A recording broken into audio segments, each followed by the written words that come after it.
Bonjour et bienvenue à tous sur la plateforme 224 qui SSE officielle en Guinée-Conakry, qui accepte nos adorations pendant ce mois de Ramadan. Je suis Paris Kioramidou, animateur de la plateforme.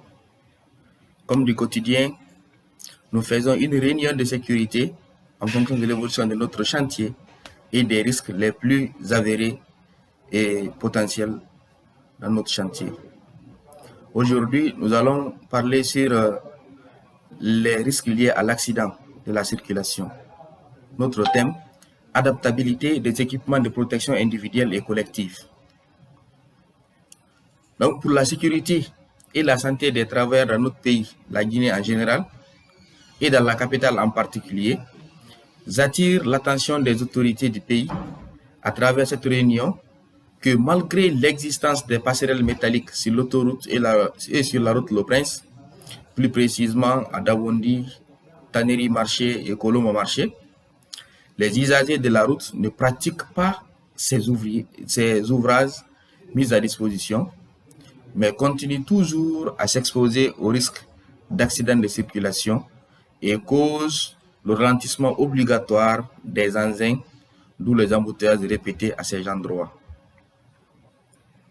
En tant qu'agent santé-sécurité au travail, nous pensons à l'inadaptabilité des passerelles aux attentes de la population ou les usagers de la route qui sont tous les travailleurs. Pour cette action, nous soulignons alors les passerelles non confortables et contraignantes. Pour ce fait, nous demandons à l'État de cesser la duplication de ces ouvrages à travers la capitale. Comme je le remarque à l'instant au marché de Imbaya, afin de passer à l'interview des travailleurs ou à l'interview des usagers sur le refus de l'utilisation de ces ouvrages mis à disposition, au même titre que les passerelles ou les ponts qui sont à Bonfim Marché, à Kenyen, à Varia et Madina Marché. En remarquant, on trouve qu'une partie de ces escaliers est utilisée comme table de marchandises pour les commerçantes.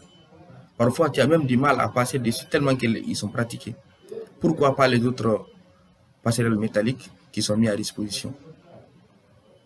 À mon avis, nous allons faire un retour chez les ingénieurs génie civil qui ont conçu le projet et revoir les différents paramètres de l'ouvrage, comme les pas, les paliers de repos par rapport à la hauteur des passerelles et l'état de santé physique de la population qui doivent pratiquer ces ouvrages.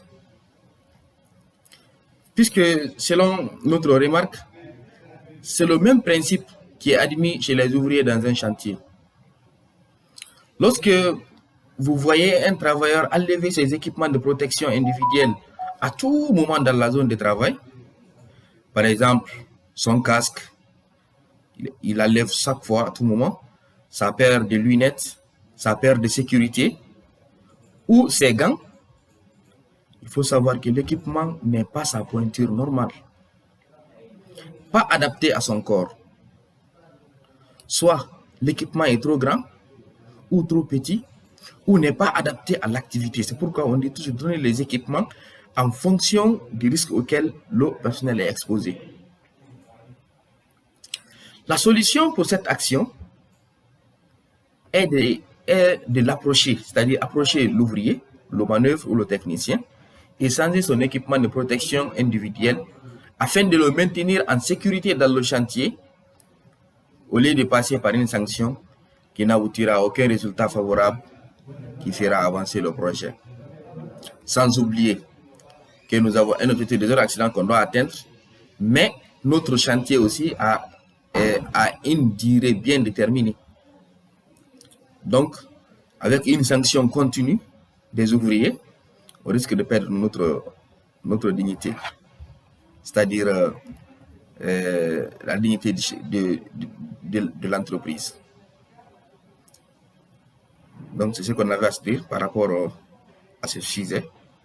Je vous demande de partager afin de faire atteindre le message, notre cible, mais aussi faire des commentaires par des critiques et suggestions afin de répondre à vos attentes. C'est ça notre objectif.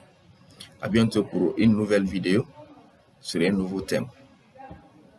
À bientôt.